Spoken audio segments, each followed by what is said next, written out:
యువజ స్టూడెంట్లకి కానీ అదేవిధంగా సీనియర్ నాయకులుగా ఉన్నటువంటి మన నాని గారు కానీ తర్వాత సోషల్ మీడియా వీళ్ళందరినీ కోఆర్డినేట్ చేసుకుంటారు. ఈ సోషల్ మీడియా నాయకత్వంలో చక్కటి నాయకులుగా ఉన్నటువంటి వాళ్ళు ముఖ్యంగా మా నాగరాజు కానీ ఇంకా వీళ్ళందరూ ఎప్పటికప్పుడు ఇవాళ రేపు ఈ 2 రోజులు మీరు కాస్త శ్రమ పడితే మనం ఈజీగా మనం రాజోల్ నియోజకవర్గం నుంచి 500 మందిని మనం వెళ్ళగలం. దీనికి మీరు కొంచెం అది తీసుకోవాలని మీరందరూ అనుకున్నట్టుగా ఇందాక మా రవిరెడ్డి గారు చెప్పినట్టుగా మన రాజోల్ నియోజకవర్గానికి ఆఖరి గ్రామంలో ఉన్నటువంటి మామిడిపూరి గ్రామంలో అక్కడి నుంచి మనం బయలుదేరి వెళ్ళడం మంచిది అని నిర్ణయించారు. అది ఆఖరి గ్రామం. మనం ఆ గ్రామం దాటిన తర్వాత ఇంకా అది అమలాపురం నియోజకవర్గంలోకి వెళ్ళిపోతున్నాం. అంచేత అక్కడి నుంచి వెళ్దా అక్కడికి ఒక టెంట్ వేసి అక్కడ ఆ గ్రామానికి మన నాయకులుగా ఉన్నటువంటి మన కటకంశెట్టి ఆదిత్య గారి యొక్క నేతృత్వంలో నాయకత్వంలో అక్కడి నుంచి మనం అందరూ కలిసి వెళతాం. అది వేళ మనం తీసుకున్న నిర్ణయం. దీనికి మనం అందరం కూడా సార్కి ఆదిత్య గారికి మనం కోఆపరేట్ చేయాలి.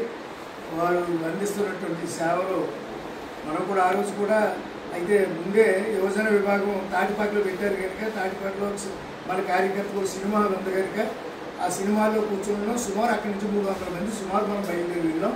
ఒక 10-15 కార్లు వెళ్తాం. మోటార్ సైకిల్ 300 మంది వెళ్తాం. అదేవిధంగా కార్ల మీద వచ్చినటువంటి 10-15 కార్లు వచ్చాయి. విపరీతమైన వర్షం ఆహ్లాదంగా ఆనందంగా కేరింతలు కొడుతూ జగన్మోహన్ రెడ్డి గారి యొక్క పేరు ఉచ్చరిస్తూ జిందాబాదులు చెప్పుకుంటూ మనందరం నడిచి వెళ్ళాం. అది చాలా ఒక చైతన్యం ఇచ్చింది. అక్కడ కూడా అమలాపురంలో ఉన్న పెద్దలు కూడా రాజోలు బాగా వచ్చారు అన్నారు. ఆ మన్నాడు సోషల్ మీడియా వాళ్ళు వెళ్ళారు పెద్ద దగ్గరికి, మన అధ్యక్షుల వారి దగ్గరికి వెళ్ళినప్పుడు జగన్మోహన్ రెడ్డి గారు వెంటనే ఆయన వీళ్ళందరినీ అభినందించారు. ఎప్పుడైతే మన ఉదయ్ సోషల్ మీడియా ప్రతినిధిగా ఆ మీటింగ్కి వెళ్ళాడో ఆ మీటింగ్లో నువ్వు రాజోల నుంచి వచ్చావా, వెరీ గుడ్, మీరు చాలా బాగా చేశారయ్యా అని ఆయన్ని అభినందించారు. మళ్ళీ వాళ్ళ ముస్లిం సోదరులు వెళ్ళారు. మన కొమరాడు ఒక అతను మన షరీఫ్ గారిని ఆయన వెళ్ళాడు. తర్వాత అంత ముందు మా విష్ణు వెళ్ళాడు. ఇది అధికార ప్రతినిధిగా మా విష్ణుకు కూడా పదవి వస్తే ఆయన కూడా వెళ్ళాడు. అదృష్టవంతుడు. జగన్మోహన్ రెడ్డి గారి యొక్క అధ్యక్షత ఆయన నాయకత్వంలో ఆయన పెట్టినటువంటి పార్టీలో ఆయన పిలుపు మేరకు మనం వెళ్ళినప్పుడు ఇది ఒక థ్రిల్లింగ్ అనమాట. ఇది ఒక ఉత్తేజం.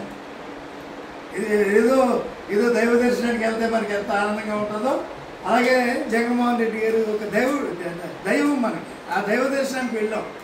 ఆయన అలా చూస్తున్నప్పుడు ఒక సాధారణమైనటువంటి కార్యకర్త నేరుగా అక్కడి నుంచి పార్టీ కార్యాలయం దగ్గర నుంచి వాళ్ళకి పిలుపు వచ్చి వెళ్ళినప్పుడు ఉన్నటువంటి ఆనందం మీరు ఒకసారి ఆలోచించారు. ఎంత ఆనందంగా ఉంటుందో అది వెళ్ళినటువంటి వాడి యొక్క హృదయాలు.